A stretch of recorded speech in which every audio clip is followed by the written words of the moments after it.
Hello Pussycats. This is a quick review for the Apple Airpod Pro 2 second generation. I've put a little silicone case on it, keep it shiny, and there's my little keyring thing to charge it there. Speaker thing there, other thing, probably microphone there, speaker so you can go, "Find my headphones, you fat idiot," and it goes beep beep beep, and this fat idiot goes and finds them, so that's good. It's got a lanyard thing on it now, if you like that kind of thing.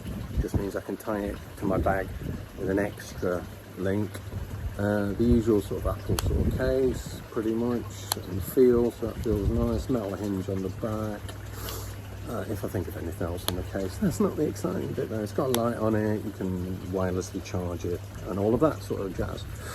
Let's get these rather filthy, well used, earwax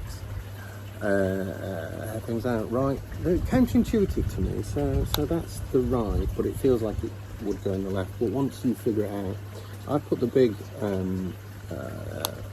sort of ear tips, the silicone ear tips on. There's an app, go have a look in the app, the AirPod app on the phone, built into the sort of phone ecosystem. And there is a seal test, which is quite good, and tells you that what you already know, which is the falling out your ears because you've not got a good seal and there's no bass. Anyway, moving on.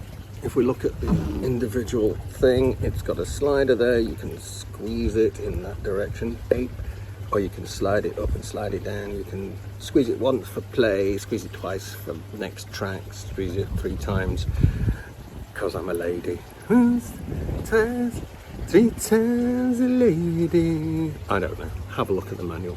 But and also if you squeeze it, that changes it from noise cancelling to no noise cancelling to transparency mode. Transparency mode is awesome.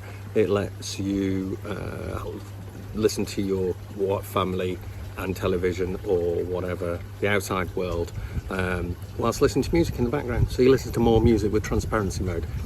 That's what it does.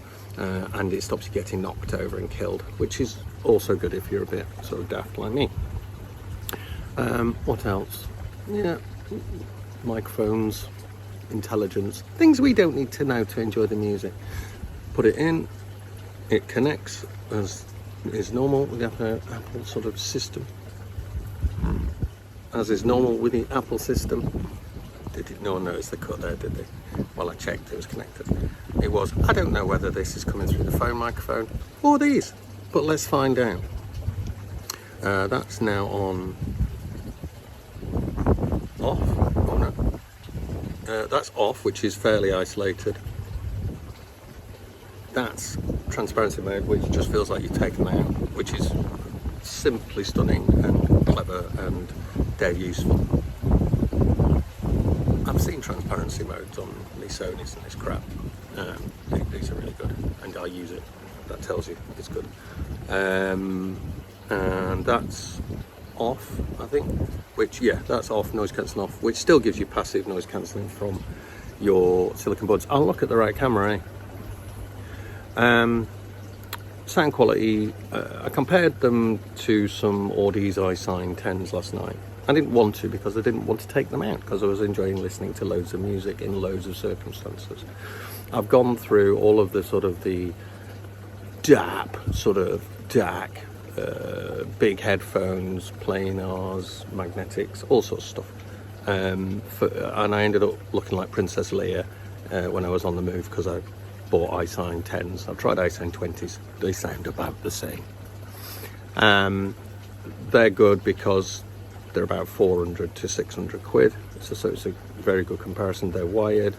They've also got a wire with a DAC on them and a headphone amp on the DAC and eDSP on them. And even with all of that, in a lot of circumstances, A, I'd take these because they're more convenient, but B, I think sound quality wise, I kind of preferred the bass sound sort of quality of these before tweaking.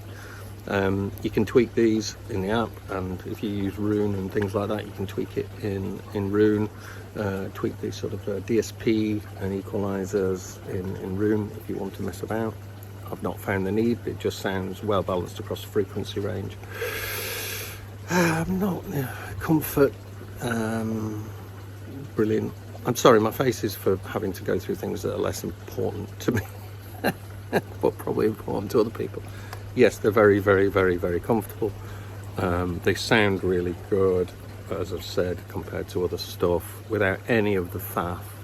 You're paying for Apple's engineering. Don't start squawking about them being overpriced, because they're not compared to any similar in-ear. If you're in the Apple ecosystem, it's a no-brainer. There's nothing better. You can do what I nearly did and go and buy a cheap pair of last year's Anchor Soundcores, which sound great for 30 to 60 quid. Amazing, really good. But I wouldn't sit and sort of listen to music on them for a long time, because they're a fun gym sort of headphone sound, very bassy and so forth, on average. But they're good for the money. They're very good, but they just don't have all of that Apple sort of ecosystem integration. And that's the thing for me, that I think I've not had a pair of Apple earphones before, because I was on what's the point, they're expensive bandwagon. And now I have.